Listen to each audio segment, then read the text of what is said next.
नमस्कार बच्चों, स्वागत है गुरुकुल एकेडमी में। बच्चों, हम लोग साइंस का ये सेकेंड लेक्चर पढ़ने वाले हैं। अनुवांशिकी से शुरुआत होगी इसकी। या जन्म इसे कहा जाता है ग्रेगरी जॉन मेंडल को कहा जाता है। बड़ा है टाइप का क्वेश्चन। अनुवांशिकी का पिता या जनक किसे कहा जाता है? ग्रेगरी मेंडल को कहा जाता है। अनुवांशिकी संबंधी प्रयोग मेंडल ने सर्वप्रथम किस पौधे का उपयोग किया था या किस पौधे का चुनाव किया था? तो वो पौधा था मटर का। सबसे पहले जॉन मेंडल ने जिस पर भी प्रयोग किया वह पौधा है मटर पौधा। याद रखेंगे। आनुवांशिकता के विज्ञान को आनुवांशिकी कहा गया था। कब कहा गया था? आनुवांशिकी के विज्ञान को आनुवांशिक कहा था। किसने कहा था? डब्ल्यू वॉटसन ने। किसने कहा था बच्चों? डब्ल्यू वॉटसन ने कहा।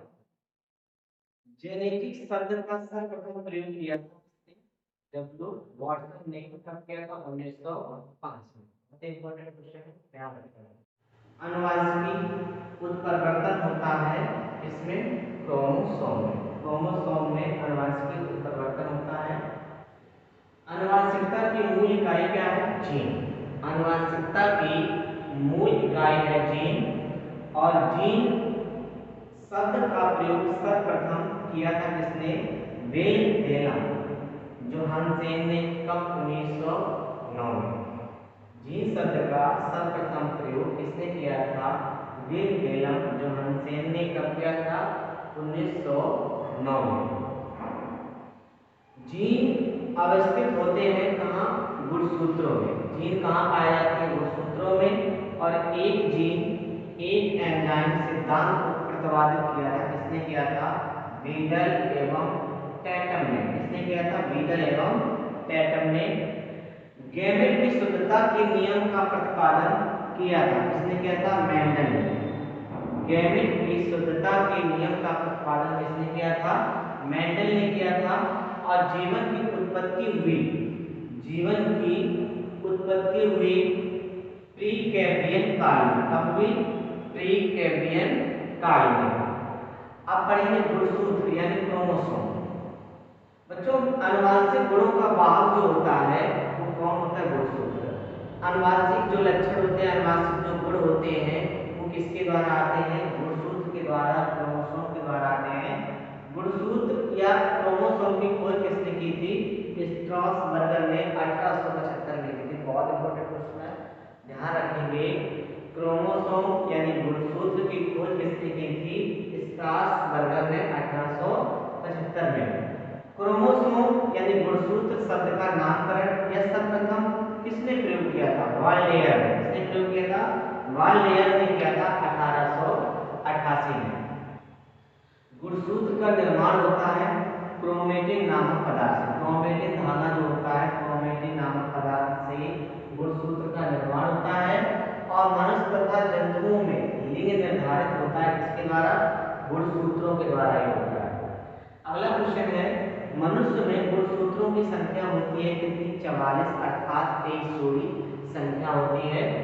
और लिंग ये संख्या 46 होती है। लिंग गुणसूत्र कहलाता है। लिंग गुणसूत्र कहलाता है 23वां जोड़ा। पुरुष व स्त्री जीन संगठन होता है। पुरुष व स्त्री जीन संगठन होता है XY तथा XX। यानी पुरुष में XY गुणसूत्र पाए जाते हैं और महिला में XX गुणसूत्र पाए जाते हैं। पुरुष में 23वां जो गुणसूत्र होता है वो XY होता है और महिला में जो 23वां जोड़ा होता है वो XX होता है। मानव में बच्चे का लिंग निर्धारित होता है पिता के गुणसूत्र यानी XY के द्वारा। एक लड़का अपने पिता से विरासत में गुणसूत्र प्राप्त करता है 22 और प्लस 22 क्योंकि XX तो माता के पास होते ही हैं, तो बच्चा जो लेता है वो पुरुष से 22 लेता है, तो 22 गुणसूत्र होते ही हैं। चलिए अब हम पढ़ेंगे न्यूक्लिक अम्ल को। न्यूक्लिक अम्ल की खोज बच्चों जर्मन के वैज्ञानिक फ्रेडरिक मिशन ने 1869 में की। न्यूक्लिक अम्ल की खोज जर्मन वैज्ञानिक फ्रेडरिक मिशर ने कब की थी? 1869 में। न्यूक्लिक अम्ल का निर्माण होता है न्यूक्लियोटाइड से। किससे होता है? न्यूक्लियोटाइड से होता है। और दो न्यूक्लिक अम्ल आरएनए और डीएनए, दो न्यूक्लिक अम्ल होते हैं बच्चों, एक आरएनए और दूसरा डीएनए। आरएनए का पूर्ण रूप क्या है? Ribonucleic acid, ribonucleic acid RNA, और डीएनए का है deoxy ribonucleic acid, deoxy ribonucleic acid, इसको डीएनए का फुल फॉर्म है। और डीएनए का डबल हेलिक्स मॉडल दिया था, डीएनए का डबल हेलिक्स मॉडल दिया था किसने? वाटसन एवं क्रिक ने। किसने दिया था? वाटसन एवं क्रिक ने। कब दिया था? 1953 में। इंपॉर्टेंट क्वेश्चन है ये, ध्यान रखेंगे। डीएनए का डबल हेलिक्स मॉडल दिया था किसने? वाटसन एवं क्रिक ने। कब दिया था? 1953 में। वाटसन और क्रिक को नोबेल पुरस्कार भी मिला इसके लिए। कब मिला? 1962 में। कब मिला बच्चों? 1962 में। डीएनए संश्लेषण का प्रतिपादन किया किसने किया था? कॉर्न वर्ग ने। किसने किया बच्चों? कॉर्न वर्ग ने। और डीएनए होता है एक आनुवंशिक पदार्थ होता है। डीएनए क्या होता है? एक आनुवंशिक पदार्थ होता है। डीएनए का मुख्य कार्य है प्रोटीन संश्लेषण। डीएनए का मुख्य कार्य क्या है? प्रोटीन संश्लेषण को नियंत्रित करना तथा आनुवंशिक क्रियाओं का संचालन करना, ये हमारे डीएनए का कार्य होता है। ठीक है। प्रयोगशाला में सर्वप्रथम डीएनए का संश्लेषण किया था किसने? हरगोविंद खुराना ने। भारत के वैज्ञानिक हरगोविंद खुराना ने प्रयोगशाला में सर्वप्रथम डीएनए का संश्लेषण। पैतृकता सिद्ध करने में सहायक होता है डीएनए और फिंगरप्रिंट टेस्ट के लिए। पैतृकता सिद्ध करना है, जैसे ये पता लगाना हो कि ये किसका बेटा किसका बेटी है, यानी बच्चा किसका है किसका नहीं है। अगर हमें ये पता लगाना हो तो उसके लिए हम डीएनए टेस्ट करते हैं और फिंगरप्रिंटिंग टेस्ट करते हैं। डीएनए फिंगरप्रिंटिंग एवं डायग्नोस्टिक केंद्र अवस्थित है कहाँ? हैदराबाद में। डीएनए का जो फिंगरप्रिंटिंग और डायग्नोस्टिक केंद्र कहाँ स्थित है? हैदराबाद में।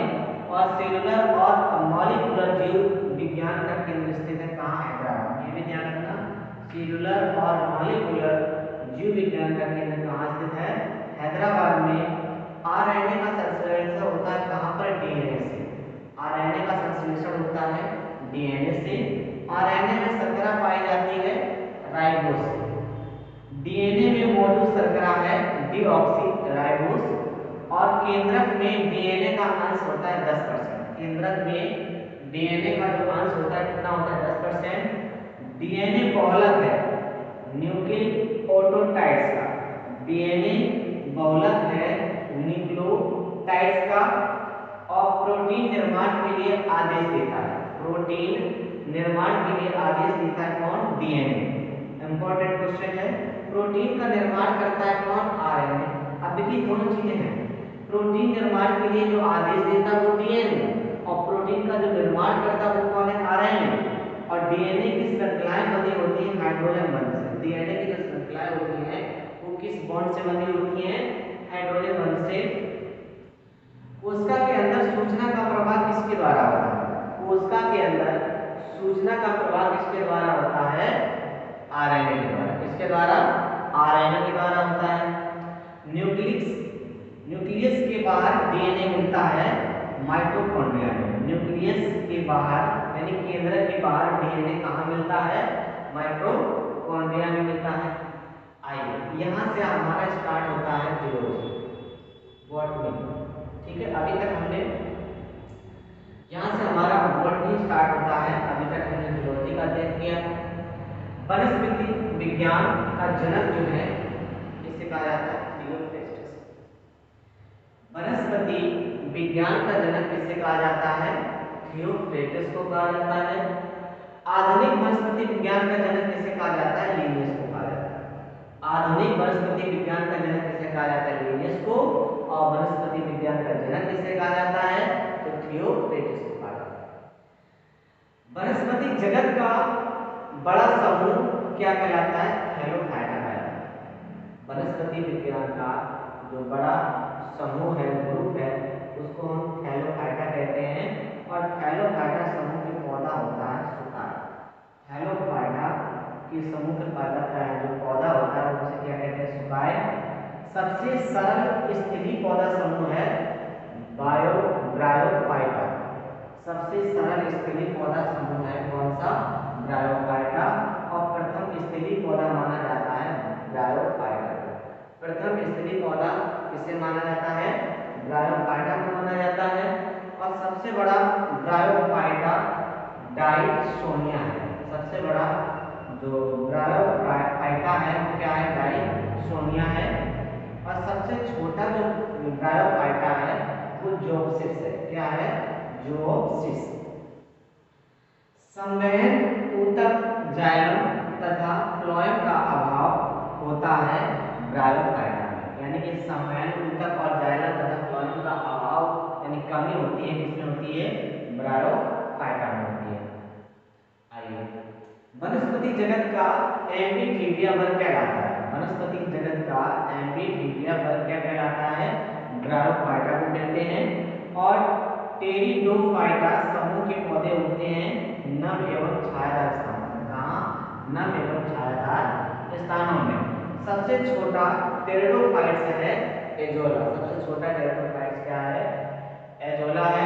आइए हम पढ़ते हैं शैवाल के बारे में। शैवाल क्या है?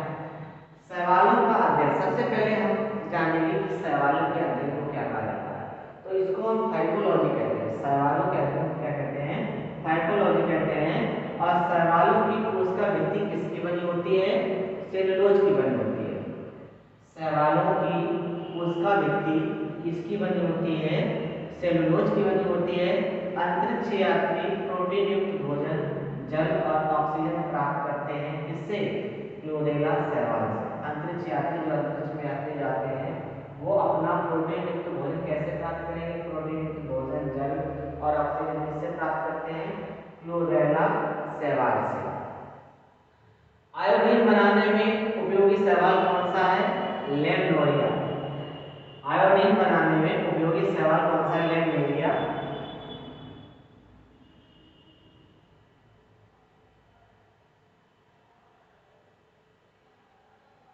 जी हाँ। सबसे बड़ा शैवाल कौन सा है? मैक्रोसिस्टीस।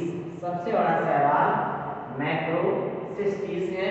और सबसे छोटा शैवाल क्लेमाइडोमोनास है।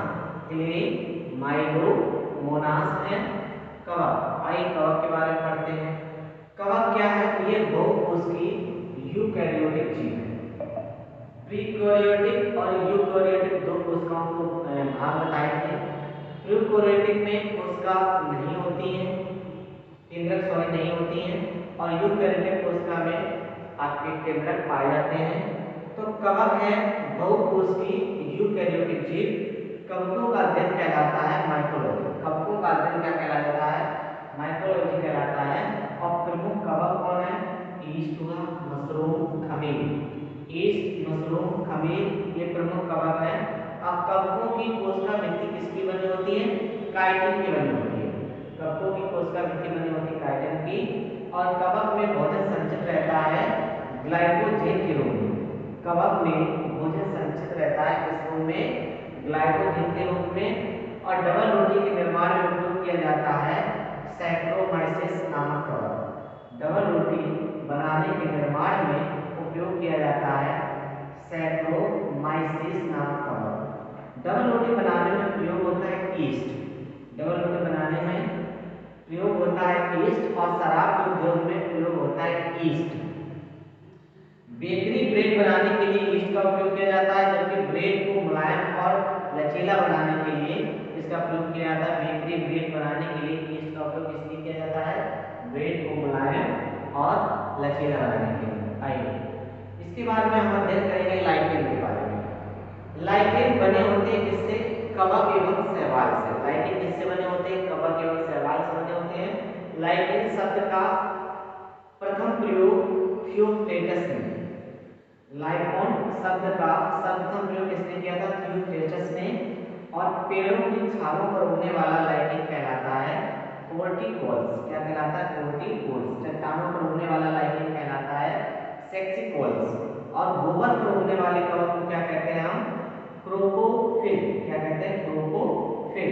और लाइकेन सहायक होता है मृदा निर्माण में। लाइकेन किसमें सहायक होता है? मृदा निर्माण में। प्रयोगशाला में प्रयोग होने वाला लिटमस पेपर प्राप्त किया जाता है रोसेला लाइकेन से। इससे रोसेला लाइकेन से इत्र बनाने में उपयोग लाया जाता है।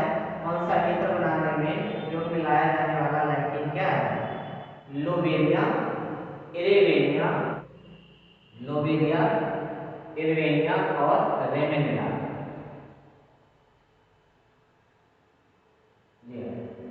आइए इसके बारे में पढ़ते हैं। अनावृतबीजी क्या चीज है? अनावृतबीजी, जिसे हम जिम्नोस्पर्म कहते हैं, समूह के पौधों में बीज होते हैं नग्न, यानी जिसमें आवरण नहीं होता है। सबसे बड़ा अनावृतबीजी पौधा कौन सा है? सिकोया। सबसे छोटा अनावृतबीजी जो है वो क्या है? जेलिया पिग्मिया। साबुदाना प्राप्त होता है साइकस से। और अनावृत्तिक बीजी पौधों में परागण की क्रिया होती है वायु के माध्यम से। किसके द्वारा?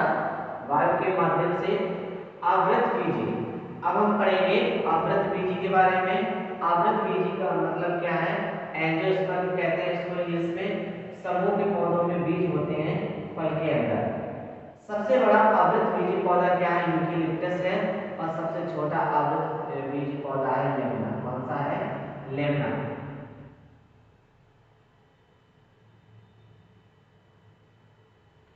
सबसे छोटा बीज होता है आर्किड का और सबसे बड़ा बीज होता है लोडोसिया का। सबसे ऊंचा पौधा होता है सिकोआ सेम्परविरिंस का। और सोलेनेसी कुल के पौधे होते हैं आलू, बैंगन, टमाटर, तंबाकू, मिर्च। रुटेसी कुल के पौधे हैं नींबू, संतरा, बेल, मौसमी। और रोजेसी कुल के पौधे हैं सेब, नाशपाती, गुलाब, रसभरी। बहुत इंपॉर्टेंट है क्वेश्चन बच्चों, ये सब कुछ नोट करना है कॉपी में। मालवेसी कुल के पौधे हैं कपास, भिंडी, गुड़हल। और मटर किस कुल का पौधा है? लेग्यूमिनेसी का। मटर किस कुल का पौधा है? लेग्यूमिनेसी का। गन्ना किस कुल का पौधा है? ग्रेमनी कुल का। लौंग किस कुल का पौधा है? मिट्रेसी कुल का। जबकि लौंग के तेल का प्रमुख घटक है यूरेना। अब हम पढ़ते हैं जड़, तना और पत्तियां। पौधों का अवरोही भाग होता है जड़।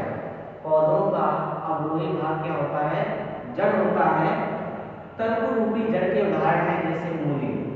कुंभी रूपी जड़ के उदाहरण है सलजम। असंख्याकार जड़ के उदाहरण है गाजर। और गांठदार जड़ के उदाहरण है शकरकंद। जड़ों के रूपांतरण है जैसे मूली, गाजर, सलजम। और तने के रूपांतरण है जैसे आलू, अदरक, हल्दी, इनको तना कहा जाता है। अदरक आलू खाने योग्य भाग है तना। बहुत इंपॉर्टेंट क्वेश्चन, कई बार परीक्षा में पूछा गया है कि अदरक और आलू के खाने योग्य भाग को हम क्या कहते हैं? उसको हम तना कहते हैं। कंद के उदाहरण है आलू। घनकंद के उदाहरण है ओल, अरबी। प्रकंद के उदाहरण है अदरक, हल्दी। और सकल कंद के उदाहरण है प्याज, लहसुन। यहाँ प्याज के छिलके उतारने पर आंसू आते हैं, किसके कारण? सल्फेनिक अम्ल के कारण। और लहसुन में गंध का कारण है एलाइसिन। लहसुन में गंध का कारण क्या है? एलाइसिन। मिर्च की तीक्ष्णता का कारण है कैप्सिसिन। ध्यान रखेंगे बच्चों, लहसुन में जो गंध होती है वो एलाइसिन के कारण होती है। और मिर्च का जो तीखापन है, तीक्ष्णतापन है, वो कैप्साइसिन के कारण होता है, कैप्सिसिन के कारण होता है। और राइजोम पादप का भूमिगत प्रारूप क्या है? तना। दलहन के जड़ में पाया जाने वाला जीवाणु राइजोबियम है। क्या है? राइजोबियम। पौधे नाइट्रोजन ग्रहण करते हैं नाइट्रेट के रूप में। और वह यंत्र जिसके द्वारा तने की वृद्धि दर नापी जाती है उसे क्या कहते हैं? हम ऑक्सीनोमीटर कहते हैं। तना, पत्ती, कली, नया पौधा प्राप्त करना कहलाता है कायिक प्रवर्धन। क्या कहलाता है? कायिक प्रवर्धन कहलाता है। और आलू का कायिक प्रवर्धन होता है तना से। और ब्रायोफिलम में कायिक प्रवर्धन होता है पत्ता से। पौधे का मुख्य प्रकाश संश्लेषी अंग क्या है? पत्ती। पत्ती के द्वारा ही प्रकाश संश्लेषण की फोटोसिंथेसिस की क्रिया होती है। पत्तियों में सांस लेती है, पत्तियां सांस लेती है किसके द्वारा? माटा से, स्टोमाटा से। ठीक है, आज के लिए बच्चों इतने ही रखते हैं। ठीक है, साइंस का तीसरा लेक्चर हम अगले वीडियो में आएंगे लेकर। बहुत बहुत धन्यवाद।